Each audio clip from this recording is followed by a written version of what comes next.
नमो तस्से भगवतो अरहतो सम्मा सम्बुद्धस्से नमो तस्से भगवतो अरहतो सम्मा सम्बुद्धस्से नमो तस्से भगवतो अरहतो सम्मा सम्बुद्धस्से बुद्धं शरणं गच्छामि धम्मं शरणं गच्छामि संघं शरणं गच्छामि द्वितीयंपि बुद्धं शरणं गच्छामि द्वितीयंपि धम्मं शरणं गच्छामि द्वितीयंपि संघं शरणं गच्छामि तृतीयंपि बुद्धं शरणं गच्छामि तृतीयंपि धम्मं शरणं गच्छामि तृतीयंपि संघं शरणं गच्छामि पानातिपाता वेरमणि सिक्खापदं समादयामि अदिन्नादाना वेरमणि सिक्खापदं समादयामि कामेषु मिथ्याचारा वेरमणि सिक्खापदं समादयामि मुसावादा वेरमणि सिक्खापदं समादयामि पिशुना वाचा वेरमणि सिक्खापदं समादयामि हरुषा वाचा वेरमणि सिक्खापदं समादयामि संसप्पलापा वेरमणि सिक्खापदं समादयामि मिथ्याजीवा वेरमणि सिक्खापदं समादयामि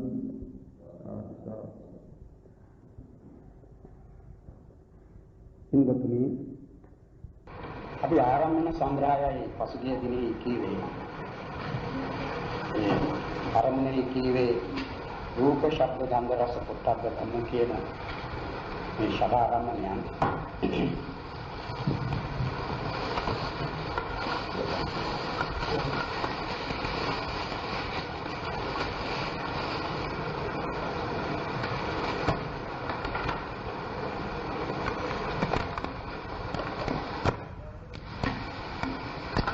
ආරම්භන සංග්‍රහයයි පසුගිය දිනෙහි විස්තර කළේ ඒ අරමුණු සයක් බව අපි මුලින්ම ඉගෙන ගත්තා.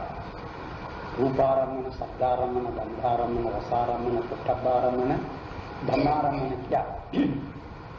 ඒ රූපාරම්මණය කීවේ වර්ණ රූපයට, ශබ්දාරම්මණය නම් ශබ්දයමයි, ගන්ධාරම්මණය ගන්ධ සුවඳ කියන මේ දෙක, රසාරම්මණය ඔය තික්ත කටුක පැණි ඇඹුල් ආදී වශයෙන් එන රසය ඒ ආරම්භන රසාරම්මනේ පොට්ටබ්බාරම්මණයයි කියා දැනගත්තේ ඒ ශරීරෙහි නැත්නම් කාය ප්‍රසාදෙහි ගැටෙන පඨවි තේජෝ වායෝ කියන ඒ භූතත්‍රය භූත රූප තුන.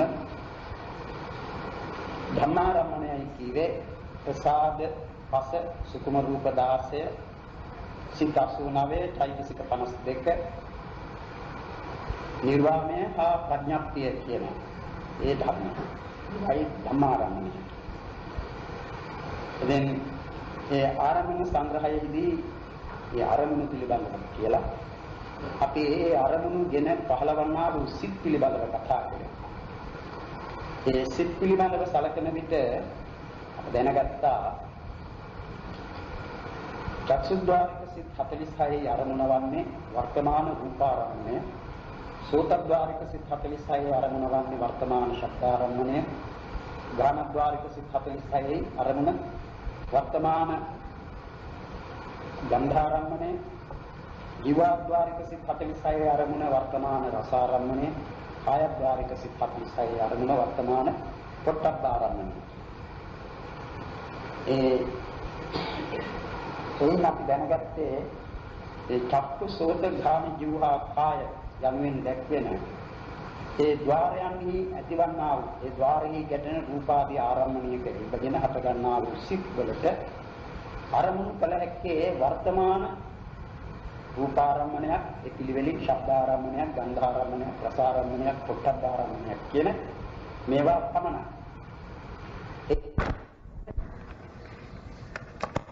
වලින් රූප වර්තමාන රූපාරම්මණය හැර කිසිවක් අරමුණු කළ නොහැකි බව දැනගත්තා. ඒ අනුසාරයේ සෝතද්වාරික සිත් 46න් ඒවා සෝතද්වාරිකව ලැබෙන විට වර්තමාන ශබ්දාරම්මණය හැර ඒ සිත් වලින් වෙන මොනවත් අරමුණු කරන්නට බෑ. ඒ විදිහට ඒ එකිනෙක ద్వාරයේහි මේ කියන ලද සිත් ලැබෙන විට ඒ ద్వාරික සිත් වලින් ගනු ලබන අරමුණ වර්තමාන අරමුණ හැර වෙන අරමුණක් ගන්නට බැරි බවක් දැනෙනවා. මනෝද්වාරික වනම් එහෙම නෙවෙයි. මනෝද්වාරයට තමයි ඕනෑම අරමුණක් ගත හැකි බවක් තිබෙනවා. මේ මනෝද්වාරයට ඒ නිසා වර්තමානයේ කියා හෝ අතීතයේ කියා හෝ අනාගතයේ කියා හෝ කාල විමුක්තයි කියා හෝ එහෙම කිසිම සීමාවක් නැහැ. ඒ හැම අරමුණක්ම ගන්නට පුළුවන් බවක් මනෝද්වාරික සිත්වලට තිබෙනවා. හැබැයි ඒක තේරුම් ගන්නට ඕනේ. ඒ මනෝද්වාරයේ ලැබෙන හැම සිතකින්ම හැම අරමුණක්ම ගන්නට පුළුවන් කියන එක නෙවෙයි කියන්නේ. මනෝද්වාරික ලැබෙන සිත් වලින් නොගත හැකි අරමුණක් කියා එකක් නැහැ.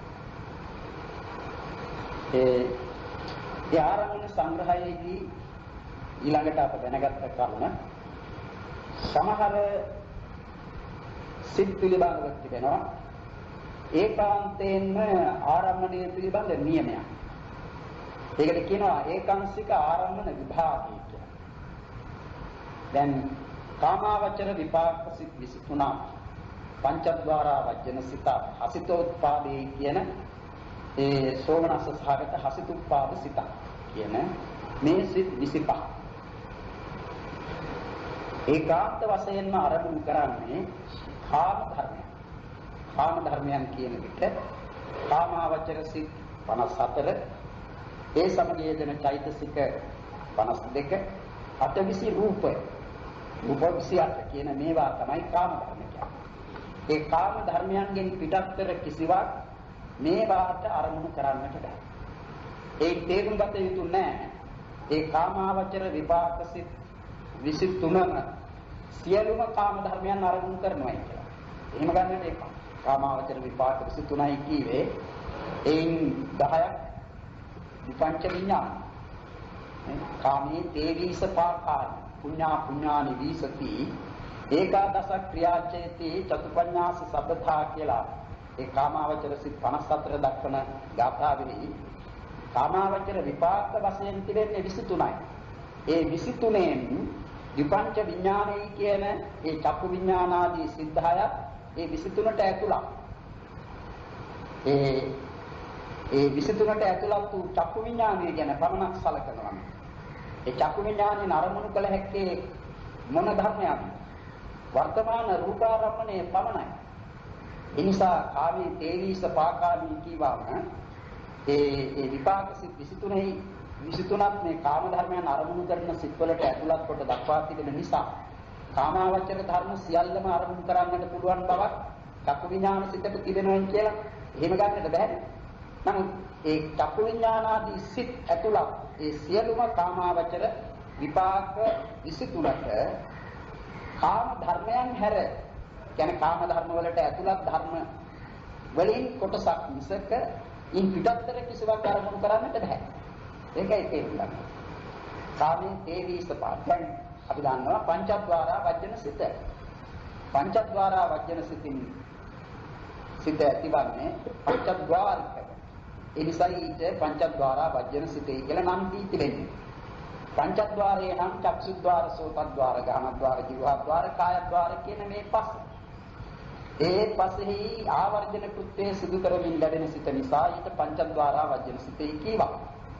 එහෙනම් ඒයින් අරමුණු කළ හැක්කේ ඒ ద్వාර පසෙහි ගැටෙන අරමුණු පමණයි. ඒ ద్వාර පසෙහි ගැටෙන අරමුණු මොනවාද? වර්තමාන රූපාරම්මණය, වර්තමාන ශබ්දාරම්මණය, වර්තමාන ගන්ධාරම්මණය, වර්තමාන රසාරම්මණය, වර්තමාන පුට්ඨපාරම්මණය පිළිවෙල. ඒ නිසා පංචද්වාරා වජ්ජන සිතේ අරමුණු වශයෙන් දක්වන්නට තිබෙන්නේ ඒ වර්තමාන රූපාදී පංචාරම්මණය. ඒ රූපාදී පංචාරම්මණයන් ඇතුළත් වන්නේ මොන ගොඩටද? කාම ධර්මයේ කියන ගොඩට.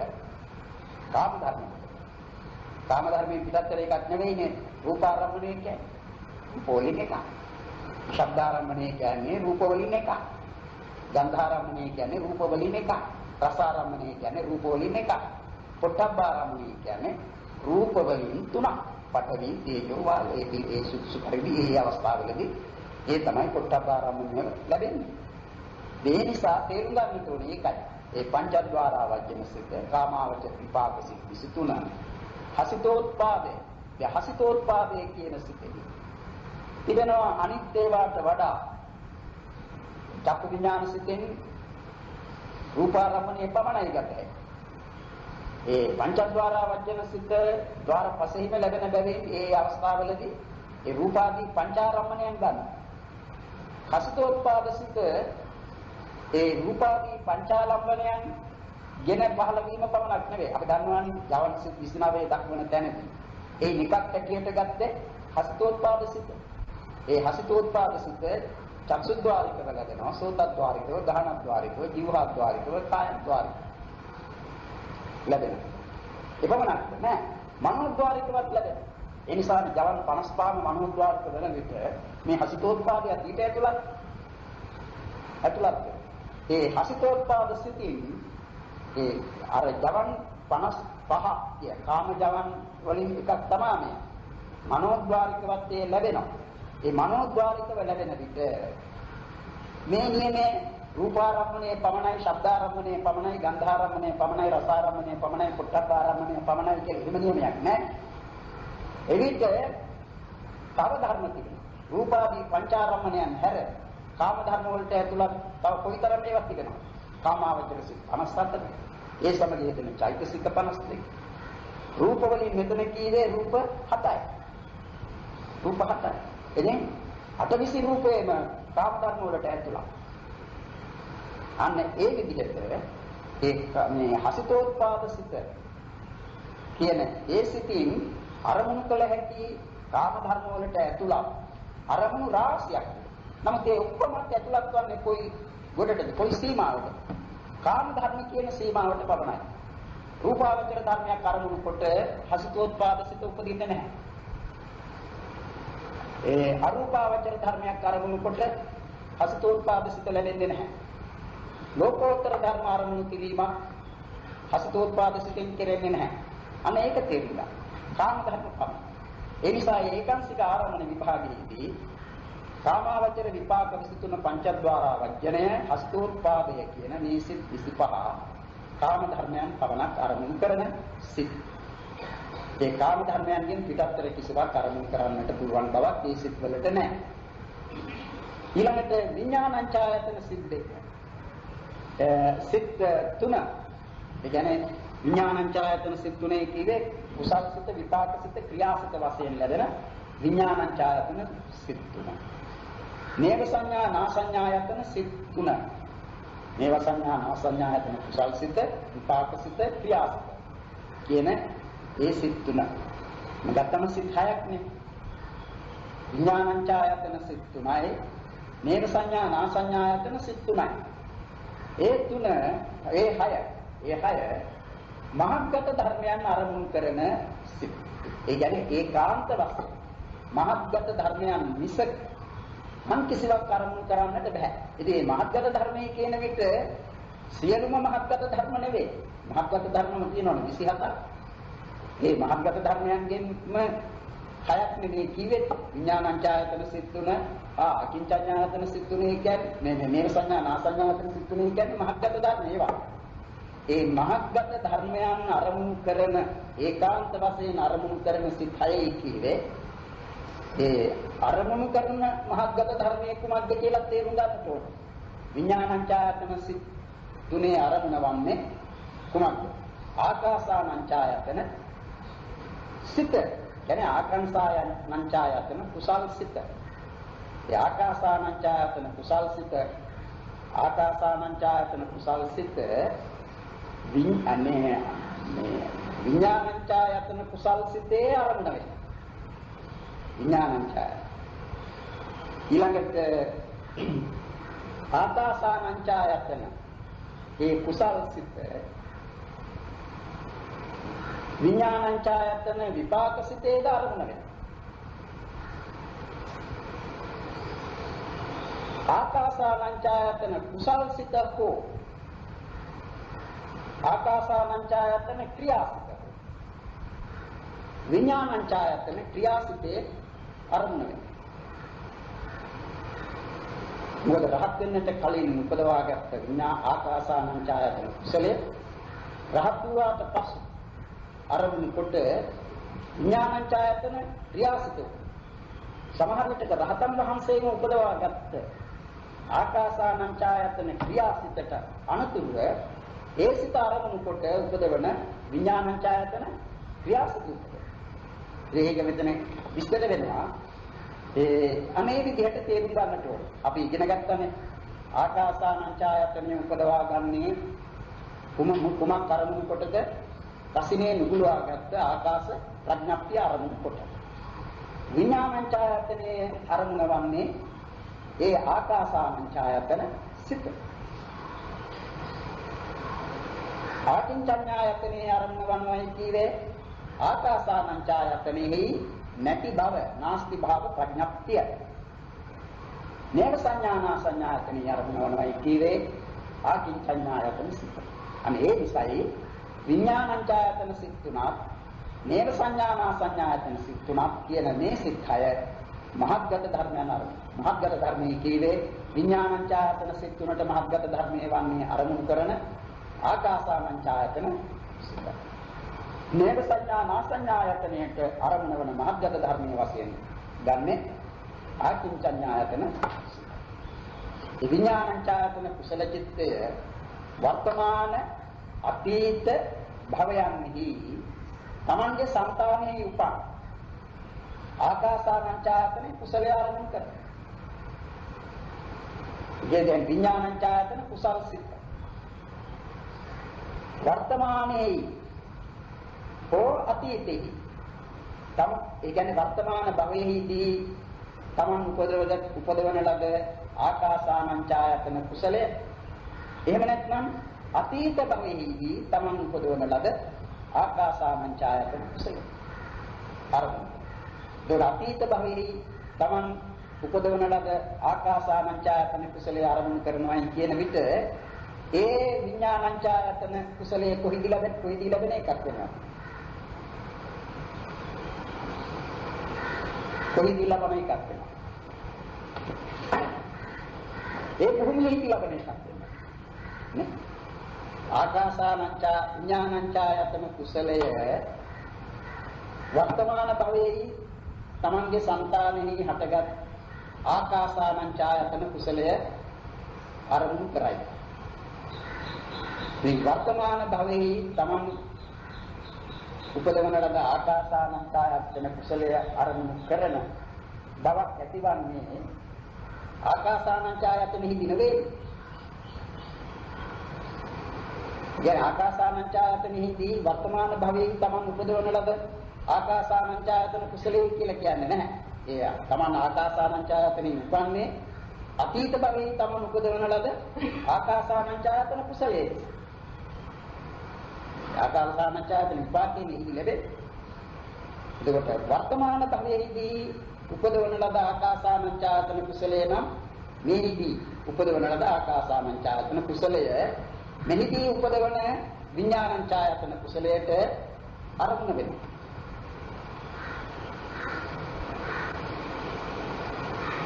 එහෙම නැත්නම් අතීත භවයේ ආකාසානංචායතන කුසලයේ උපදවාගෙන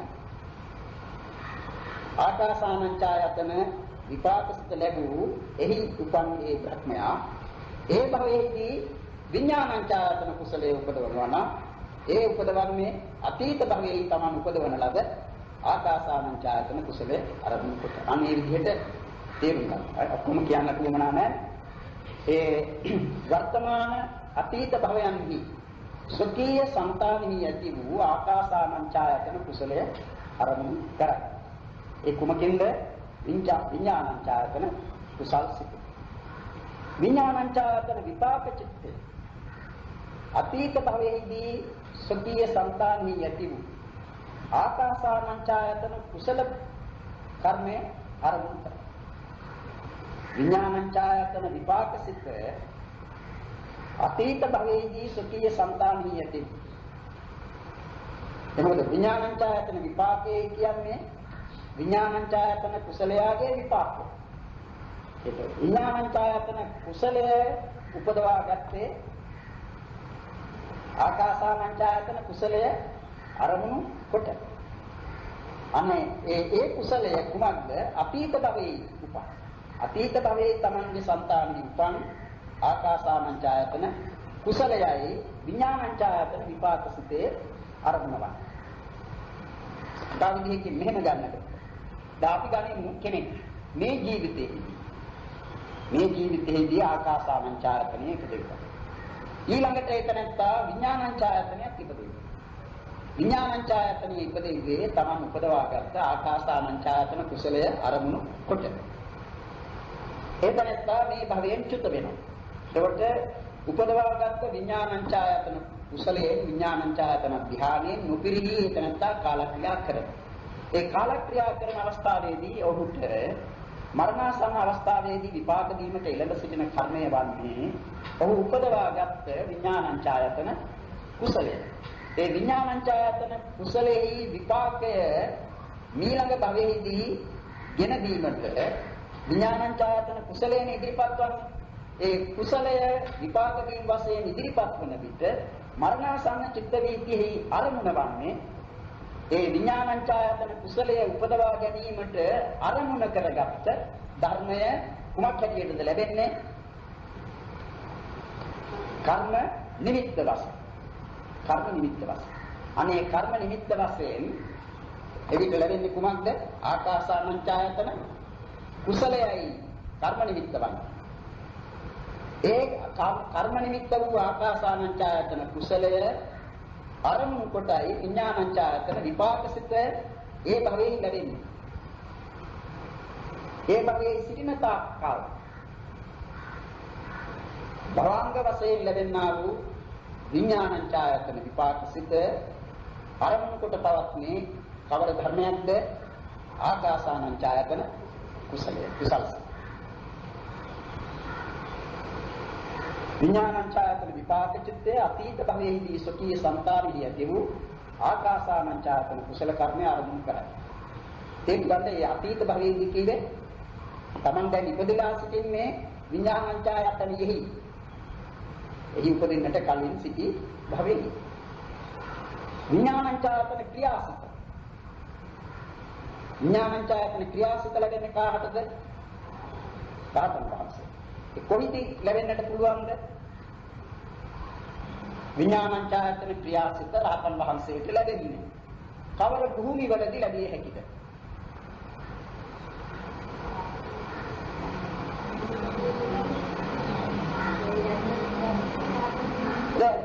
ඒකට රහතන් වහන්සේලා සිටින තැන් තිබෙනවා. මේ කාම භූමියේ රහතන් වහන්සේලා. රූප භූමියේ රහතන් වහන්සේලා. අරූප භූමියේ රහතන් වහන්සේලා සිටිනවා. අරූප භූමියේ රහතුන්ට මුසුදුස්කමක් නෙවෙයි. අරූප භූමියේදී ලබන්නට බැරි සෝවාන් මාර්ගයේ විතරයි. සෝවාන් මාර්ගය ලබාගෙන යහට ගියොත් කෙනෙක් ඉහළ සියලුම මාර්ගඵල එහිදී ලබන්නට පුළුවන්. ඒ නිසා දැන් විඥානංචායතන ක්‍රියාසිත මෙහිදී ලැබෙන්නට පුළුවන්. දැන් මෙහිදී රහත්තුණු උතුමේ ඒ රහතන් වහන්සේ විඥානංචායතනිය උපදවන විට උන්වහන්සේට ලැබෙන්නේ කුසල්සිත නෙවේ විඥානංචායතන ක්‍රියාසිත. ඒ වගේම ඒ බ්‍රහ්ම ලෝකයේ ඉපද සිටින කෙනෙක් විඥානංචායතනිය උපදවනවා නම් ඒ රහතන් වහන්සේ වශයෙන් ඒ කියන්නේ බ්‍රහ්ම ලෝකයේ ඉන්න රහතන් වහන්සේ. උන්වහන්සේ උපදවාගෙන තිබෙන විඥානංචායතනිය හෝ එහෙම නැත්නම් උන්වහන්සේ එහිදී උපදවා ගන්නා විඥානංචායතන. එවිට ඒ විඥානංචායතනිය ලැබෙන්නේ ක්‍රියාසිතක් හැටියට. ක්‍රියාසිතක්. ඒ නිසා මේ විඥානංචායතන ක්‍රියාසිත වර්තමාන අතීත භවයන්හි සොකීය సంతානෙහි ඇති වූ ආකාසානංචායතන කුසල් හෝ වර්තමාන භවයේ සොකීය సంతානෙහි ඇති වූ ආකාසානංචායතන ක්‍රියාසිත ආරම්භ කරයි. ඒක තේරුණානේ? විඥානංචායතන ක්‍රියාසිත වර්තමාන අතීත භවයන්. කියන්නේ වර්තමාන භවයේදී හෝ අතීත භවයේ वर्तमान භවයේ කීවේ තමන් ඒ විඥානංචායතන කුසල්සිත උපදවාගත්ත වර්තමාන භවය. විඥානංචායතන කුසල්සිත උපදවා. එහෙම නැත්නම් අතීත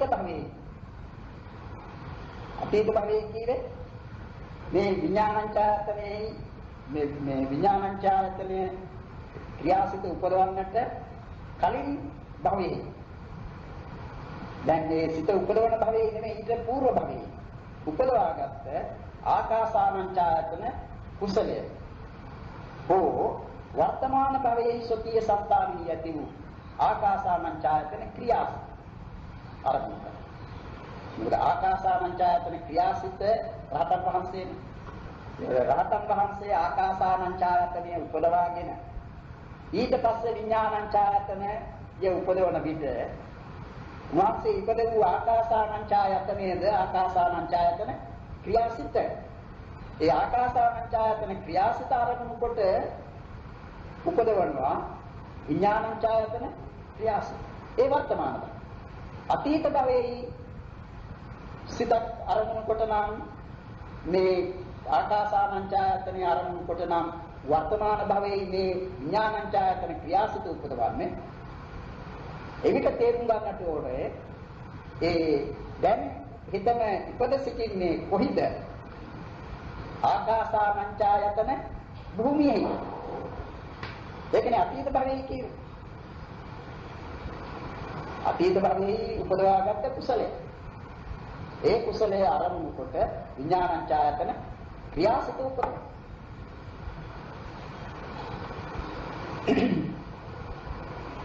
මේක සංඥා නාසඤ්ඤායතන සිත් තුන ආකින්චඤ්ඤායතන සිත් තුන ආරම්භ කරන සැටිද ඒ විදිහට තේරුම් ගන්නට. ඊළඟට එන්නේ රූපාවචර සිත් 15. හා ආකාසානංචායතන සිත් තුන ආකින්චඤ්ඤායතන සිත් තුන. එතන එනවා කීයක්ද 21ක්. රූපාවචර සිත් 15 දිවේ කුසල් 5යි විපාක සිත් 5යි ක්‍රියා සිත් 5යි කියන මේ 15. ඒ 15වත් ආකාසානංචායතන සිත් තුනක්. කසිනේ නුගුඩවාගත්ත ආකාශය ආරම්භ කොට උපදවා ගන්නා ඒ ආකාසානංචායතන කුසල විපාක ක්‍රියා කියන ඒ සිත් තුනක්. ආකින්චඤ්ඤායතන සිත් තුනක්. ආකාසානංචායතනයාගේ නාස්ති භාව ප්‍රඥප්තිය ආරම්භ කොට උපදනා ඒ සිත් තුනක්. ආකින්චඤ්ඤායතන සිත් තුනක්. ඔක්කොම එකතු වුණාම 21ක්. ඒ 21න් ආරම්භ කරන්නේ ප්‍රඥප්තිය. ප්‍රඥප්තිය ආරම්භ කරන ප්‍රඥප්ති ධර්මයන් ආරම්භ කරන. ප්‍රඥප්ති ධර්මයේ කීවේ මොනවද? දැන් කසිනේ කියන ඒවා ප්‍රඥප්ති. කසින ප්‍රඥප්ති කියලා නේ ඒවට කියන්නේ. පඨවි කසිනේ, ආපෝ කසිනේ, තේජෝ කසිනේ, වායෝ කසිනේ, නීල කසිනේ, පීත කසිනේ, ලෝහිත කසිනේ, ඕදාත කසිනේ, ආලෝක කසිනේ, ආකාශ කසිනේ කියලා එම කසින 10ක් දක්වනවානේ. ඒ කසින 10ක් අසුබ 10ක් දක්වනවා. උද්ධමාත්ක, විනීලක, ඉපුබ්බක ආදී වශයෙන් එන අසුබ 10ක්. ඊළඟට කායගත සතියට අරමුණු වන කේසාදී කොට්ඨාස, කේසා, ලෝමා, නඛා, දන්තා, තචෝ, මංසං ආදී වශයෙන් එන ඒ කොට්ඨාස ඒවා කේසාදී කොට්ඨාස ප්‍රඥප්තිය කියලා කියන්නේ. ආනාපාන සතියට අරමුණු වන කුමක්ද? ඒකට කියන්නේ ආස්වාස ප්‍රස්වාස ප්‍රඥප්තිය. ඒක තේරුම් ගන්න. ආස්වාස ප්‍රස්වාසයේ කියන්නේ වායෝ ධාතුව නෙවෙයි. වායෝ ධාතුවේ කියවොත් ඒක පරමාර්ථය. වායෝ ධාතුවේ කියන්නේ පරමාර්ථය. වායෝ ධාතුව නෙවෙයි ආස්වාස ප්‍රස්වාස ප්‍රඥප්තිය කියන්නේ. ඒක තේරුම් ගන්න. ඒ ආස්වාස ප්‍රස්වාස ප්‍රඥප්තිය ආරම්භ කොට තමා ප්‍රථම ධානාදී ඒ ධාන උපදවා ගන්න. ඒ ආනාපාන සතියට ආරම්භ වන ආස්වාස ප්‍රස්වාස ප්‍රඥප්තිය මෛත්‍රී කරුණා මුදිතා කියන මේවාට ආරම්භ වන අප්‍රමාණ සත්‍ය ප්‍රඥප්තිය. මෛත්‍රියට ආරම්භ වන සත්‍යය අප්‍රමාණ සත්‍ය ප්‍රඥප්තිය කියන්නේ මේ ප්‍රඥප්තිය තියෙනවා 25. රූපාවචර ප්‍රථම ධ්‍යාන සිත් තුනට අරමුණු වෙනවා මේ රූපාවචර ප්‍රථම ධ්‍යාන සිත් තුනේ අරමුණු වෙන තැන දක්වන්න. රූපාවචර ප්‍රථම ධ්‍යාන සිත් තුනේ කියවේ කුසල් විපාක ක්‍රියා කියන මේ සිත් තුන. ඒ සිත් තුනෙන් අරමුණු කර හැකි. තවත් විදිහකින් කියනවා නම් ඒ සිත අපි ගන්න රූපාවචර ප්‍රථම ධ්‍යාන සිත කෙනෙකුට උපදවාගත හැකි පඨවි කසිනේ ආරම්භ කරලා ආපෝ කසිනේ ආරම්භ කරලා තේජෝ කසිනේ ආරම්භ කරලා වායෝ කසිනේ ආරම්භ කරලා ඒ විදිහට ඒ කසින 10 අතුරෙන් කවර හෝ කසිනයක් ආරම්භ කොට භාවනා කරලා කෙනෙකුට ඒ ප්‍රථම ධ්‍යාන කුසලයේ උපදවත හැකි. ඉතින් යමෙක් ප්‍රථම ධ්‍යාන කුසලයේ උපදවා ගත්තා නම් ඒ පඨවි කසිනේ ආරම්භ කොට ඊළඟට ඒකේ විපාකය ලැබෙන අවස්ථාවේදී ඒ විපාක සිතේ ආරම්භ වන්නේ ඒ කසින ප්‍රඥප්තිය. ඒ ප්‍රථම ධ්‍යානයේ ක්‍රියාසිත නම් උපදවන්නේ එහෙම උපදවනවා නම් රහතන් වහන්සේ උන්වහන්සේට ඒ පඨවි ආදී කසින 10 අතුරෙන් යම් කිසි කසිනයකින් ඒ ප්‍රථම ධ්‍යාන ක්‍රියාසිත උපදවත හැකියි. අනේ මේ විදිහට රූපාවචර ප්‍රථම ධ්‍යාන සිත් තුන කසින 10 අසුබ 10 ඒකේ අසුබ සිත් දැන් අසුබ භාවනා කරලා අසුබයේ පිළිබඳව භාවනා කරලා ඒ උද්ධමාතකේ විනීලකේ විකුබ්බකේ කියන ඒ කවර හෝ ආරම්භණක් කියන භාවනා කරලා කෙනෙකුට එයින් උපදවා ගන්නා උපචාර සමාධියේ පිහිට අනුතුරුව අර්පණාව උපදවත හැකි. අර්පණාවේ කියන ධ්‍යාන. ඒ ප්‍රථම ධ්‍යානයට වඩා දෙයක් ඒ අරමුණගෙන උපදවන්නට බෑ. කසින එහෙම නෙවෙයි. කසින වල ඊට වඩා ඉහළියක් දැයි කියන්නේ. ဒုတိ ය ධ්‍යාන, තෘතිය ධ්‍යාන. ඒ අසුභය කියන්නේ කෙනෙකුගේ සිත අල්ලා ගන්නට පුළුවන්. අරමුණු නෙවෙයි මේ කෙනෙකුගේ සිත මේ තදින් අල්ලා ගත හැකි බව අසුභයට තිබේද නැහැ. අසුභයේ තිබෙන්නේ සිත පැන යන්නට පුළුවන් බව අසුභයක තිබෙන්නේ. ඒ අසුභ භාවනාව කරලා මේ ධ්‍යානයක් උපදවා ගත හැක්කේ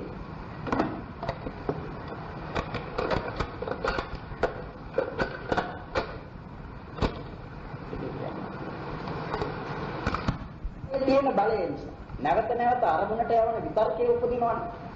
ඒ වගේම විතර්කයෙන් යුක්ත වූ ධ්‍යානයක්මයි ලැබෙන්නේ. ဒုတိ ය ධ්‍යාන ආදිය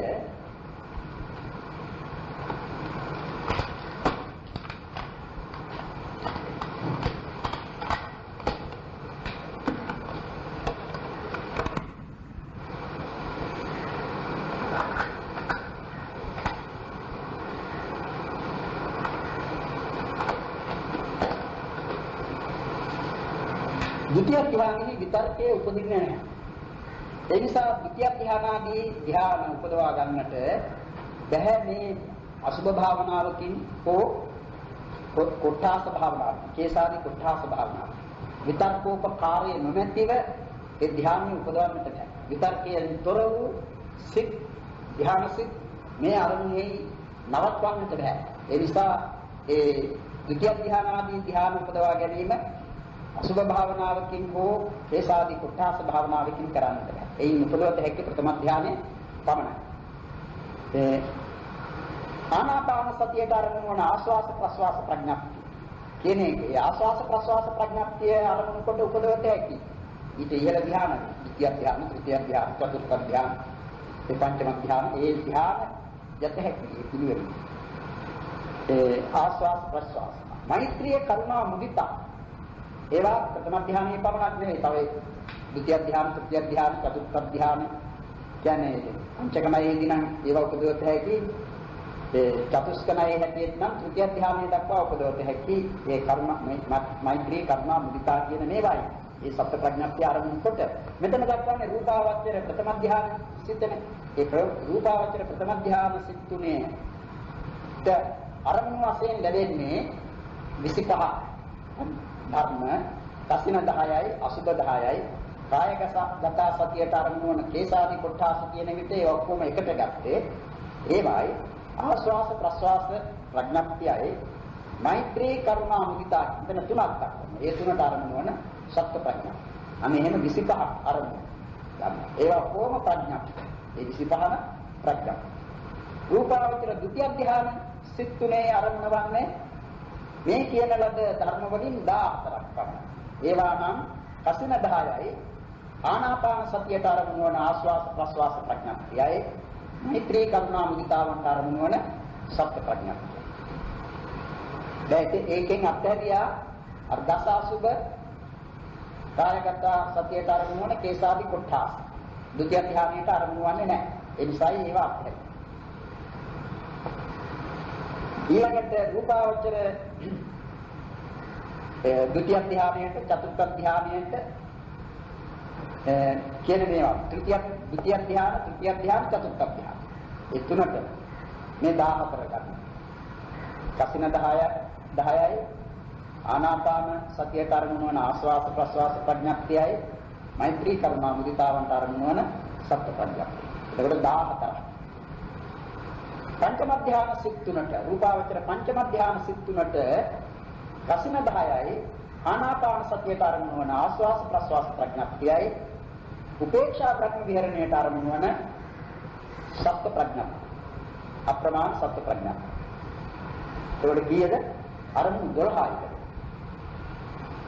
දැන් කවුරුන් හෝ මෙත්තා කරුණා මුදිතා කියන මේ භාවනා වඩනවා නම් ඒ කවර එකකින් හෝ ලබන්නට පුළුවන් ප්‍රථම ද්විතිය තෘතිය චතුර්ථ කියන ඒ ධ්‍යාන සත අංචක නරේ හැටියට. ඊට ඉහළ ධ්‍යානයක් උපදවන්නට සත්‍ය ප්‍රඥප්තිය ආරම්භ කරනවා නම් උපේක්ෂා බ්‍රහ්ම විහරණයයි වඩන්නේ. මෙත්තා කරුණා මුදිතාවන් වඩලා ඒ පංචම ධ්‍යානෙ උපදවන්නට බෑ. ආකාසානංචායතන සිත් තුන ආකාශ කසිනෙන් අන්‍ය වූ පඨවි කසිනිය ආදී නවවැදෑරුම් කසිනියන් අතුරෙන් යම් කිසි කසිනියක් උගුලුවා හැරලා ආකාශ ප්‍රඥාක්තිය ආරම්භ කරනවා. තමනේ ආකාසානංචායතනේ සිත් තුනේ අපි ඉස්සෙල්ලා කිව්වේ ආකාසානංචායතන සිත් තුනේ අරමුණ ආකාශ කසිනෙන් අන්‍ය වූ කසිනිය. එතකොට ආකාශ කසිනෙන් උගුලවන්නට ආකාශයක් කො නෑ. ඒ නිසා ආකාශ කසිනය නොගෙන වෙන කසිනයකින් උගුලුවා ඒ වෙන කසිනයක් උගුලුවා හැර ලබා ගන්න ආකාශය අරමුණු කොටයි ආකාසානංචායතන සිත් උපදවන්නේ. ඒ නිසා ආකාසානංචායතන සිත් තුනේ අරමුණ වශයෙන් දක්වන්නේ ආකාශ කසිනය හැර අන්‍ය වූ පඨවි ආදී කසිනයන් උගුලුවා හැරලා ආකාශය ප්‍රඥප්තිය ආරම්භ කරනවා. ආකින්චඤ්ඤායතන සිත් තුනේ ආරම්භ වන්නේ ආකාසානංචායතන කුසලේහා එම කිරිය සිටේ අභාවයේ වූ නාස්ති භාව ප්‍රඥප්තිය ආරම්භ. එතනක් කියනවා එම කුසලේහා එම කිරිය සිටේ. ඒ කුසලයේ කියන එක කිරිය සිටේ කියන එක අදාළ වන්නේ රහතන් වහන්සේටම පමණයි. කුසල් සිත රහතන් වහන්සේට අදාළ වෙන්නට පුළුවන්. කිරිය සිතේ කියන එක රහතන් වහන්සේටම පමණයි අදාළ වන්නේ අරමුණු කිරීම වශයෙන්. එතන ආකින්චඤ්ඤායතන සිත් තුන කුසල් සිත විපාක සිත ක්‍රියා සිත කියන මේ සිත් තුන ආකාසානංචායතන කුසලයේ හා එම කිරිය සිත. කුසලයේ කියන එක අපිට තේරුම් ගන්න. එම කිරිය සිතේ කියේ ඒ රහතන් වහන්සේම උපදවන ලද ක්‍රියා අභාවය අරමුණු කොට උපදවයි. අනේ එහෙම ඒකාංශික ආරම්භන විභාගය ඔය විදිහට දක්වනවා. අන්තිමට කියන ඒකාංශික ආරම්භන විභාගයේ අන්තිමට දක්වන්නේ ලෝකෝත්තර සිත් 8 පිළිබඳ. ලෝකෝත්තර සිත් 8 කුමක්ද ආරම්භ කරන්නේ? නිර්වාණයම ආරම්භ කරනවා. වෙන ආරම්භයක් නැහැ. ඒකට මේ ඒකාංශික ආරම්භන විභාගයේ කියන එක තේරුම් ගන්නට ඕනේ කොහොමද? ඒ සිත්වලට දැන් මේ කියන ලද අරමුණු මිසක වෙන අරමුණු ගැන පහළ වීමක් ඒවායේ නැහැ. වෙන අරමුණු ගන්නට පුළුවන් බවක් නැහැ. මේ කියන ලද අරමුණු හැර වෙන කිසිවක් යන්නට බෑ. ඒකයි තේරුම් ගන්නට තිබෙන්නේ. ඒකාන්ත වශයෙන් මේවා අරමුණු කොට උපදනා සිත් කියන එකයි ඒකාංශික ආරම්භන විභාගයේදී අප දැනගන්න. ඊළඟට අනේකාංශික ආරම්භන විභාගය කියන එකේ එනි පෙන්වන්නේ ඒ අරමුණු අනේකාන්ත වශයෙන් ගන්න. දැන් ඒකාන්ත වශයෙන් ගැනීමයි කියන එකයි අනේකාන්ත වශයෙන් ගැනීමයි කියන එක තේරුම් ගන්නට ඕනේ කොහොමද? දැන් අපි චක්කු විඥානය ගැන සලකතොත් චක්කු විඥාණයට තිබෙන්නේ ඒකාන්ත වශයෙන් ගන්න ලබන අරමුණක් මිසක ඒ හැර තවත් අරමුණු ගන්නට පුළුවන් බවක් චක්කු විඥාණයට නැහැ. එනිසා චක්කු විඥාන සිත් ඇතුළත් වන්නේ ඒකාංශික ආරම්භන විභාගයේ දක්වන කොටසටම පමණයි. දැන් ඒ වගේ මේ කියන ලද ඒවා ඒකාංශික ආරම්භන විභාගයට ඇතුළත්. අනේකාංශික ආරම්භන විභාගය කියන්නේ මේ කියන ලද ධර්මත් අරමුණු කරන වෙන ඒවාට අරමුණු කරන සිත් තිබෙනවා. අනේ දැන් අපි නිදර්ශනයකට කාරණය පැහැදිලි කරන්නද ඒවාට යන්නට ඉස්සෙල්ලා කියනවා නම් අපි මේ අන්තිමට කීවේ නිර්වාණය අරමුණු කරන ඒකාන්ත වශයෙන් නිර්වාණය අරමුණු කරන සිත් 8ක් කියනවා. ලෝකෝත්තර සිත් 8 ඒකාන්ත වශයෙන් නිර්වාණයම අරමුණු කරයි. දැන් නිර්වාණය මිස අන් කිසිවක් අරමුණු කළ හැකි බවක් ලෝකෝත්තර සිත් වලට නැහැ. මේ නිර්වාණය අරමුණු කරන සිත් පිරෙන්නේ ලෝකෝත්තර සිත් 8 පමණක් නොවේ. තවත් සිත් පිරෙනවා නිර්වාණය අරමුණු කළ හැකි නැත්නම් අරමුණු කරන. ඒවා නිර්වාණය අරමුණු කරන්නේ මේ ලෝකෝත්තර සිතෙන් ඒකාන්ත වශයෙන් නිර්වාණය අරමුණු කිරීමක් ඇති සිත් වශයෙන් නෙවේ. වෙනත් ඒවා අරමුණු කරන ඇතැම් විටක නිර්වාණයට අරමුණු කරන සිත් වශයෙන්. ඒකයි මේ අනේකාංශික ආරම්භන විභාගයේදී තේරුම් ගන්නට පිළිගන්නේ. දැන් අකුසල් සිත් 12 ඥාන විප්‍රයුක්ත මහා කුසල් 4 ඥාන විප්‍රයුක්ත මහා ක්‍රියා සිත් 4 කියන මේ සිත් තිබෙනවා 20ක්. අකුසල් සිත් 12ක් ඥාන විප්‍රයුක්ත මහා කුසල් 4ක් ඥාන විප්‍රයුක්ත මහා ක්‍රියා 4ක්. ඥාන විප්‍රයුක්ත මහා ක්‍රියා කියන විට ඒවා කාටද ලැබෙන්නේ? රහතන් වහන්සේට පමණයි. ඥාන විප්‍රයුක්ත මහා කුසලයේ ප්‍රත්‍යඥයන්ට සෝවාන් පුද්ගලයන්ට සකදාගාමීන්ට අනාගාමීන්ට කියන මේ ආයත ලැබෙනවා. අකුසල් සිත් 12ම නම් ප්‍රත්‍යඥයන්ට ලැබෙනවා. එයින් සමහරක් අඩුවයි සෝවාන් ආදී පුද්ගලයන්ට ලැබෙන්නේ නේ. ditthිගත සම්පයුක්ත අකුසල් උපදින්නේ නැහැ සෝවාන් පුද්ගලයාට. ඊළඟට දෝමනස්ස සහගත පටිඝ සිත් ලැබෙන්නේ නැහැ අනාගාමීන් වහන්සේට. එහෙම අඩු වෙනවා. දැන් අකුසල් සිත් 12 අපි ගන්නවා අකුසල් සිත් 12 ප්‍රත්‍යඥයෙකුට උපදින.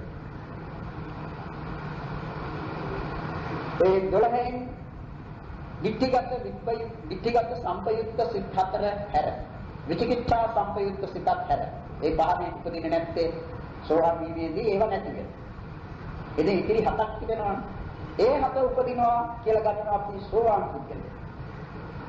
ඒ 7ම සකෘදාගාමී.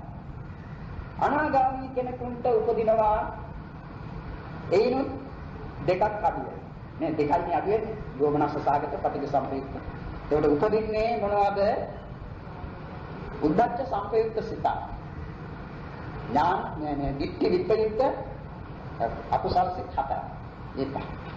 අනාගාමී. දැන් එහෙම ලැබෙන විට ඒ සිත් වලින් අරමුණු කරන්නට පුළුවන් විෂය ප්‍රමාණය දක්වනවා. කියන ආරම්භණයන්ගේ සීමාව දක්වනවා. ලෝකෝත්තර ධර්ම හැර අන් සියල්ලම අරමුණු කළ හැකියි. බලන්න කොයිතරම් අරමුණු ප්‍රමාණය ඒ ලෝකෝත්තර ධර්මයේ හැර කියන විට කාමාවචර, රූපාවචර, අරූපාවචර කියන ඒ ධර්ම අරමුණු කළ හැකිනේ. ඒ වමනක් නෙවෙයි ප්‍රඥප්ති ධර්මත් ඊට ඇතුළත් වෙනවා. ප්‍රඥා. අකුසල් සිත් 12ක් ඥාන විප්‍රයුක්ත මහා කුසල් 4ක් ඥාන විප්‍රයුක්ත මහා ක්‍රියා හතරක්. අර කුසල් හා ක්‍රියාසිත වලින් මේ තරම් විශාල ප්‍රමාණයක් ඒවාට තිබෙනවා කියන එක පුදුමයක් නෙමෙයි. මේ අකුසල් සිත් වලට පුළුවන් මේ තරම් අරමුණු කරන්න. ඒකට අකුසල් කරන්න බැරි මොනවද අරමුණු කරන්නට? ලෝකෝත්තර ධර්ම. එනිසායි ලෞකික ධර්මයන් අරමුණු කරති. ඒ කියන්නේ ලෝකෝත්තර ධර්ම හැර ලෞකික ධර්මයන් අරමුණු කරති. ලෞකික ධර්මයයි කියන්නේ ලෞකික සිත් 81. එහි යෙදෙන චෛතසික 52. අටවිසි රූප. ඊළඟට එනවා ඥාන සංපයුක්ත මහා කුසල් 4. කුසල අභිඥාසිත. ඒ කුසල අභිඥාසිතේ කියන්නේ රූපාවචර පංචම ධ්‍යාන කුසල් සිත අභිඥා වශයෙන් ලැබෙන විට. ඒකයි කුසල අභිඥාසිතේ කියන්නේ ඒ සිත් පහ. ඥාන සංප්‍රයුක්ත මහා කුසල් 4ක් කුසල අභිඥාසිත පංචම ධ්‍යාන සංඛාතා අභිඥා කුසලං චේති. අරහත් මග්ග ඵල වජ්ජිත සබ්බාරමණ. එහෙමයි කතා. ඥාන සංපයුක්ත මහා කුසල් සිත් 4ක් අභිඥා කුසල් සිතක් කියන මේ සිත් පහ අරහත් මාර්ගයයි අරහත් ඵලයයි කියන ඒ ධර්ම දෙක හැර අන් සියල්ලම අරමුණු කරනවා. එහෙම කිව්වට තේරුම් ගන්නට ඕනේ දැන් අපට ලැබෙන අපි ගන්නවා අපට යම්කිසි අවස්ථාවකදී ඥාන සංප්‍රයුක්ත මහා කුසල් සිත්වල 4න් යමක් ලැබෙනවා. ඒ ලැබෙන අවස්ථාවකදී කවර හෝ අවස්ථාවකදී අපට පුළුවන් සෝවාන් මාර්ග ඵලයන් යම්කිසි කෙනෙකුගේ සෝවාන් මාර්ග ඵල ඔය තමාටම ඇතිවෙන සෝවාන් මාර්ග ඵල නෑ. තමන්ට සෝවාන් මාර්ග ඵල ගැන කතාවක් නෑනේ. උපදවාගත්තේ නැති කෙනෙක් නම් එහෙම මාර්ගඵල සෝවාන් මාර්ගඵල කියන ඒවා අරමුණු කරන්නට පුළුවන්. ඒවා උපදවා ගත්ත කෙනෙකුට. ඉහළ මාර්ගඵලයන් යට මාර්ගඵලයන් ලැබුව කෙනෙකුට අරමුණු කරන්නට බෑ. අපි ගන්න කෙනෙක් අභිඥාලාභියෙක් කියලා. ඒ අභිඥාලාභියෙක් වුණා. ඒ අභිඥාලාභියාට ආර්ය පුද්ගලයෙකුගේ තමා ප්‍රත්‍යඥයෙක් නම් ආර්ය පුද්ගලයෙකුගේ ලෝකෝත්තර සිත් අරමුණු කරන්නට බැරි බවයි දක්වන්නේ. ඉතින් මෙතන ඥාන සංප්‍රයුක්ත මහා කුසල් 4ද. ඒ ඥාන සංප්‍රයුක්ත මහා කුසල් 4 ලැබෙන පුද්ගලයන්ගේ වශයෙන් දැක්වුවම අන්තිම ඉහළ පුද්ගලයා කවුද? අනාගාමීන් වහන්සේ. අනාගාමී පුද්ගලයා. මොකද රහත් වීමේදී කුසල් උපදීම නවත්ත. කුසල් උපදීන්නේ නැහැ. ඥාන සංප්‍රයුක්ත මහා කුසල් 4 අනාගාමී මාර්ග ඵලයන්ට පැමිණි උතුමාට නැත්නම් අනාගාමී ඵලස්ත්‍යයන්ට ලැබෙනවා. දැන් අනාගාමී ඵලස්ත්‍යයට පුළුවන් අනාගාමී මාර්ග ඵලයන් ආරම්භ කරන්නට. තමන් අභිඥාලාභී නම් අන්‍යයන්ගේ සෝවාන් සකදාගාමී අනාගාමී කියන ඒ මාර්ග ඵලයන් ආරම්භ කරන්නට පුළුවන්. නමුත් තමන්ට අරමුණු කරන්නට බෑ. තමන් නොලැබූ අරහත් මාර්ගය හා අරහත් ඵල. ඒ නිසා මෙතන දක්වනවා ඥාන සංප්‍රයුක්ත මහා කුසල් 4ක් කුසල අභිඥාසිතක් කියන මේ සිත් පහෙන් අරහත් මාර්ගයත් අරහත් ඵලයත් හැර ඉතිරි ධර්ම අරමුණු කරනවා. ඉතින් ඉතිරි ධර්මයේ කියවම සිත් වලින් කොපමණද? සිත් අරහන් මාර්ග සිතයි අරහන් ඵල සිතයි කියනකොට සිත් දෙකයි. තව සිත් කීයක් තියෙනවද? සිත 87ක් තියෙනවා. ඒ සිත 87. එහි යෙදෙන චෛතසික 52. රූප 28. නිර්වාණය ප්‍රඥප්තිය. මේවා අරමුණු කරන්නට පුළුවන්. මේ කීවේ අනේකංශික ආරම්මන විභාගය. ඊළඟට ඥාන සංප්‍රයුක්ත මහා ක්‍රියාසිත 4 වත්තපන සිත ක්‍රියා අභිඥාසිත. වත්තපන සිතේ කීවේ මෙතන මනෝද්වාරා වජ්ජන සිතට. මනෝද්වාරා වජ්ජන සිත මනෝද්වාරයේදී ආවර්ජන කෘත්‍යය සිදු කරමින් උපදනා 4 පංචද්වාරයේදී වත්තපන කෘත්‍යයේ සිදු කරමින් උපදින බව අප ඉගෙනගෙන තිබෙනවා. එවිට මනෝද්වාරා වජ්ජන සිතේ කියන මේ සිත පංචද්වාරෙහි උපදින විට පංචද්වාරිකව අරමුණු වශයෙන් ලැබෙන රූප, ශබ්ද, ගන්ධ, රස, පොට්ටබ්බ කියන ඒවා මනෝද්වාරිකව ලැබෙන විට මනෝද්වාරා වජ්ජන සිත වශයෙන් සියල්ලම කියන්නේ රූප, ශබ්ද, ගන්ධ, රස, පොට්ටබ්බ ධම්ම කියන ඒ ෂඩාරම්මණය ආරම්භ කරන ධර්මයක් වෙනවා. මනෝද්වාරා වජ්ජන සිත. ඥාන සංප්‍රයුක්ත මහා ක්‍රියාසිත 4 කාටද ලැබෙන්නේ? රහතුන් වහන්සේ. දැන් අප දන්නවා බුදුරජාණන් වහන්සේ රහතන් වහන්සේ නම. ඒ කියන්නේ වහන්සේ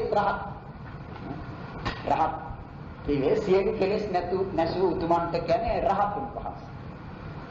ඉතින් බුදුරජාණන් වහන්සේ රහතුන් වහන්සේ නම. ඒ නිසා තමයි වහන්සේගේ ශ්‍රාවක පිරිස 69ක් වූ කල්හි උන්වහන්සේට ඇතුළත් කොට ලෝකෙහි රහතුන් 61 නමක් වුණා කියලා. ඉතින් රහතන් වහන්සේට උපදනා සිටනේ මේ ඥාන සංප්‍රයුක්ත මහා ක්‍රියාසිත. මේ ඥාන සංප්‍රයුක්ත මහා ක්‍රියාසිත වල ලැබෙන ප්‍රඥාව මහා විශේෂ ඒ කියන්නේ බොහෝ ධර්මයන් අරමුණු සියලු ධර්මයන් අරමුණු කරන්නට පුළුවන් බවක් තිබෙනවා. දැන් බුදුරජාණන් වහන්සේට ඒ ඥානය උපදන අවස්ථාවවලදී ආවර්ජන ප්‍රතිබද්ධව ඒ නුවණින් නොදත හැකි කිසිවක් නැහැ. කිසිවක් නැහැ. දැන් රහතන් වහන්සේට ඒ තරම් විශාල විශේෂ ප්‍රමාණයක් තියෙනවා කියන්නේ නැහැ. වහන්සේගේ කියන්නේ බුදුරජාණන් වහන්සේ මෙන් වූ සීමා විෂය සීමාවක් නැති විදිහේ නුවණක් රහතන් වහන්සේට නැහැ. බුදුරජාණන් වහන්සේට තිබෙනවා සර්වඥතා ඥාන. ඒ සර්වඥතා ඥානයේ වශයෙන් ලැබෙන්නේ මොන සිතක ලැබෙන ඥානයද? ප්‍රඥාව. මේ ඥාන සංප්‍රයුක්ත මහා ක්‍රියා සිත්වල ලැබෙන ප්‍රඥා චෛතසිකය. වැඩි වශයෙන්ම ඒ වහන්සේට ලැබෙන විට සෝමනස්ස සහගත ඥාන සංප්‍රයුක්ත අසංඛාරික මහා ක්‍රියාසිත එහි ලැබෙන ප්‍රඥා චෛතසිකය තමා සර්වඥතා ඥානයේ වශයෙන් දක්වන්නේ. ඒ නිසා සර්වඥතා ඥානයේ පිළිබඳව කරුණු කියන විට ඒවා ධර්ම වශයෙන් ඒ ධර්මයක් වශයෙන් දක්වන්නට තිබෙන්නේ ඒ නුවණ ලෞකික ප්‍රඥාවක් කියලා. ලෞකිකයි ඒ වගේම කියන්නට ඕනේ කාමාවචරයි. ඒ කියන්නේ රූපාවචර අරූපාවචර ලෝකෝත්තර කියන මේ සිත්වල ලැබෙන ප්‍රඥාවන්ට අරමුණු පිළිබඳව තියෙනවා සීමාවක්. ඒ අරමුණේ සීමාවක්. රූපාවචර සිත්වල අපි ඉගෙන ගත්තේ රූපාවචර සිත් දැන් මෙතනදිම කියවනේ. ඒ රූපාවචර සිත්වල ප්‍රඥප්ති ධර්ම අරමුණු කිරීමක් පිටිවෙන්නේ. අභිඥා කුසල් සිතේ නම් කියනවා අරහත් මාර්ග ඵලය ඇර අන්‍ය ධර්ම. මේ අභිඥා ක්‍රියාසිතේ තියෙනවා සියලුම ධර්ම අරමුණු කිරීම. දැන් ඒ සියලුම ධර්ම අරමුණු කිරීමේ කීවන් ඒ සිතෙහි ලැබෙන ප්‍රඥාවට සර්වඥතා ඥානය කියන්නේ නැහැ. බුදුරජාණන් වහන්සේට පහළ වුණේ සර්වඥතා ඥානය මේ කාමාවචර මහා ක්‍රියාවල ලැබෙන ප්‍රඥා චෛතසිකයේ වශයෙන් දක්වනවා. ඉතින් ඒ අප ඉගෙනගෙන තිබෙන දැනගෙන තිබෙන බුදුරජාණන් වහන්සේ වදාරා තිබෙන පරිදි ඒ ආවර්ජන ප්‍රතිපත්ති. උන්වහන්සේට හැම විටම ඥාන සංප්‍රයුක්ත කාමාවචර ක්‍රියාසිතක් ලැබෙන විට එහි යෙදෙන ප්‍රඥාව හැම විටම සර්වඥතා ඥානය වෙන්නේ නැහැ. ඒ කියන්නේ උන්වහන්සේ හැම අවස්ථාවකදීම සර්වඥතා ඥානය උපදවාගෙන සිටිනව නෙවෙයි. සිටිනව නෙවෙයි. සර්වඥතා ඥානය කියන්නේ සියල්ල දැනගන්නා නුවණනේ. ඒ සියල්ල දැනගන්නා නුවණ කියන එකෙන් අදහස් කරන්නේ හැම විටම මේ හැම දෙයක්ම දැනගන්නවයි කියන එකද. එහෙම දැනීමක් වන්නට බෑ. උන්වහන්සේට යම් කිසිවක් පිළිබඳව දැනගන්නට උවමනා වූ කල්හි ඒ මෙතෙට යොමු කරනු ලබන නුවණින් ඒ කිසිවක් තමන් වහන්සේගේ නුවණින් සැඟවෙන්නේ නැහැ. ඒ ඔක්කොම නුවණට අසු වෙනවා. ඒ නිසායි ඒ ධර්ම පිළිබඳ ඉතිරි නැතිව දැනවදාලයි කියලා කියන්නේ. ඉතිරි නැති. නිර්වශේෂ වශයෙන් දැනවදාලයි කියන්නේ. අනේ නිර්වශේෂාවබෝධය. මේ සර්වඥතා ඥානයේ නිසායි වන්නේ. ඒ උන්වහන්සේට ලැබෙන්නේ ඥාන සංප්‍රයුක්ත මහා ක්‍රියාසිතවල. ඒ ඥාන සංප්‍රයුක්ත මහා ක්‍රියාසිත හතරක් වොත්තපන සිතේ කියන මනෝද්වාරා වජ්ජන සිතත් අභිඥා ක්‍රියාසිත පංචම ධ්‍යාන අභිඥා ක්‍රියාසිත කියන මේ සිත් හය. සියලු ධර්මයන් ආරම්භ. සියලු ධර්මයන් කියන්නේ සිත් වශයෙන් 89යි, එහි යෙදෙන චෛතසික 52යි, අටවිසි රූපයයි, නිර්වාණයයි ප්‍රඥා. සියලු ධර්මයන් කියන්නේ ඒ පිටත්තර ධර්මයේ කියන ඒවා නෑ. ධර්මයේ කියන්නට දෙයක් ඒ පිටත්තර ධර්මයේ කියන්නට දෙයක් නෑ.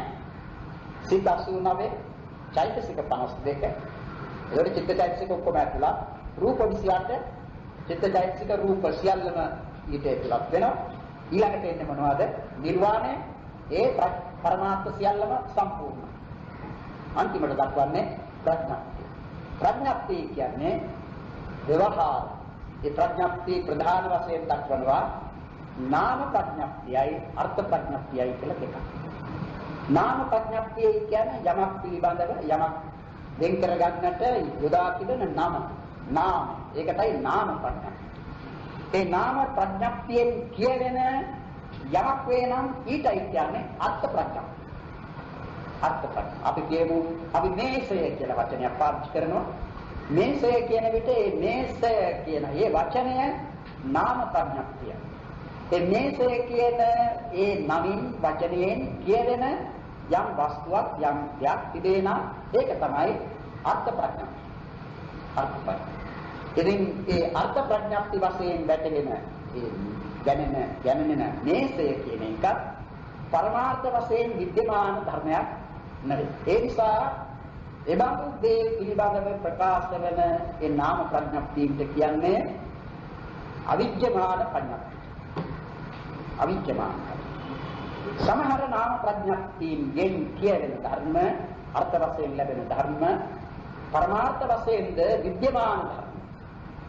එබඳු දේ පිළිබඳව කියවෙන ප්‍රඥාප්තියට කියනවා විද්‍යමාන ප්‍රඥාප්තිය. දැන් අපි සිත කියන වචනය පාවිච්චි කරනවා සිත. සිතයි කියන්නේ මේසේ වගේ දෙයක් නෙවෙයි. ඒ විදිහේ සතහනක් නිසා ව්‍යවහාර කරන නාමයක් ඒ නාමයෙන් කියන අර්ථ ප්‍රඥාප්ති වශයෙන් ලැබෙන එබන්දක් නෙවෙයි. සිතයි කියන විට ඒ වචනයෙන් කියවෙන ධර්මය විද්‍යමාන ධර්මයක් කියන්නේ පරමාර්ථ ධර්ම. අන්න ඒ බඳු පරමාර්ථයන් පිළිබඳව තිබෙන යම්තාක් වචන වේනම් ඒ වචන වලට කියන්නේ විද්‍යමාන පඤ්ඤා. විද්‍යමාන. දැන් ව්‍යවහාරවලදී ඒ ව්‍යවහාර තිබෙනවා. විද්‍යමාන ඒවාම එකතු වෙන තැන. ඒ කියන්නේ විද්‍යමාන ඒ වචන දෙක තුනක් එකතු වුණත් ඒ ඔක්කොම විද්‍යමාන ධර්මමයි කියවේ. දැන් අපි කියනවා නම් චක්කු විඥාන කියලා. ඒ චක්කු කියන්නේ විද්‍යමාන ධර්මයක්. පරමාර්ථ වශයෙන් විද්‍යමාන චක්සු ප්‍රසාද චක්කු කියන්නේ. විඥානය කියන්නේ පරමාර්ථ වශයෙන් විද්‍යමාන වූ සිත. එතකොට චක්කු විඥානය කියන්නේ ඒ චක්කු විඥාන කියන ඒ වචනය ප්‍රඥාප්තියක් තමයි. ඒ ප්‍රඥාප්තියෙන් කියවෙන්නේ කුමක්ද? ඒ යම් කිසි ධර්මයක් පිළිබඳව කියන්නේ. ඒ ධර්මයේ පිළිබඳව කීමට යොදාගත් වචන ඒ දෙකෙන්ම දැක්වෙන්නේ විද්‍යමාන ධර්ම දෙක. චක්කු විද්‍යමානයි විඥානීය විද්‍යමානයි. අන්න ඒ බඳු අවස්ථාවලදී කියනවා විද්‍යමානේන විද්‍යමාන පඤ්ඤා. විද්‍යමානයෙන් විද්‍යමානය දැක්වීමේ ප්‍රඥාප්තිය. විද්‍යමානයෙන් විද්‍යමාන පඤ්ඤා. තව තිබෙනවා අවිද්‍යමාන පඤ්ඤා. අවිද්‍යමාන පඤ්ඤාප්තිය කියන්නේ දැන් මේසේ කිව්ව අවිද්‍යමාන පඤ්ඤාප්තිය. පරමාර්ථ වශයෙන් විද්‍යමාන නැහැ. ඒ වගේම තමයි දැන් ස්කන්ධ වශයෙන් සත්ව පුද්ගල වශයෙන් කතා කරන විට අපි කියනවා නම් පුතා කියන වචනේ ඒ වචනේ කියවෙනවා යම්කිසි අර්ථයක්. ඒ අර්ථයෙන් දැක්වෙන්නේ පරමාර්ථ වශයෙන් විද්‍යමාන වූ වස්තුවක් නෙවෙයි. පරමාර්ථ වශයෙන් තිබෙන්නේ නම් මොනවද? රූප වේදනා ආදී ධර්ම තිබෙන්නේ. පුතා කියන්නේ රූප වේදනා ආදී ධර්ම අපේක්ෂා කොට නෙවෙයි. ඉතින් කෙනෙක් කිව්වොත් මගේ පුතා කියලා. මගේ පුතා කියනකොට මා කියන එක කියන විද්‍යමානද? නැහැ. ඒක අවිද්‍යමානයෙන් අවිද්‍යමානයක් දක්වන. අවිද්‍යමානයෙන් අවිද්‍යමාන ප්‍රඥාවක්. අන්න එහෙමයි. මගේ පුතා මාත් නැහැ. මායි කියන එක කියන විද්‍යමාන නැහැ. පුතා විද්‍යමාන නැහැ. සමහර ඒවා තියෙනවා අවිද්‍යමානයෙන් විද්‍යමානයක් දක්වන ඒවා. දැන් බෙර හඳ කියනකොට බෙරේ කියන එක පරමාර්ථ වශයෙන් විද්‍යමාන වූවක් නෙවෙයි. නමුත් හඳ කියන්නේ ශබ්දයට. ඒ පරමාර්ථ වශයෙන් තිබෙන එක. ඒකට බෙර හඳ කියන එක අවිද්‍යමානයෙන් විද්‍යමාන පඤ්ඤාප්තියක්. අවිද්‍යමානයෙන් විද්‍යමාන පඤ්ඤාප්තිය. අනේ ඒ විදිහට ඒ ප්‍රඥාප්ති පිළිබඳව තිබෙනවා. ඉතින් බුදුරජාණන් වහන්සේ ඒ ප්‍රඥාප්තියෙන් පිළිබඳව දැනවදාලා සම්පූර්ණයෙන් දැනවදා.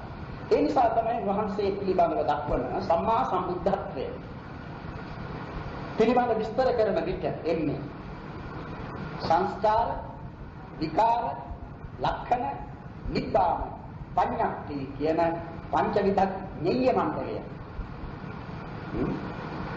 ඉතිරි නැතිව දැනවදාළ බැවින් වහන්සේ සම්මා සම්බුද්ධයයි කියලා දෙන්නේ. දැන් ඒ විදිහේ දැන ගැනීමක් හැමදෙනාටම නැහැ. නමුත් මේ ධර්ම අරමුණු කළ හැකි බවක් තියෙනවා. සර්වාකාරයෙන්ම නෙවෙයි. ඒ නිසා මේ සිත් වලින් සියල්ලම අරමුණු කරන වෛකියා දක්වන අනේකාන්ත වස්තේ. ඒ කියන්නේ දැන් අපි ගනිමු ඥාන සංප්‍රයුක්ත මහා ක්‍රියා සිත් 4 කියන මේ සිත් 4. සතර පිළිබඳව මෙයමයි අරමුණු කරන්නේ කියලා නියමයක් නැහැ.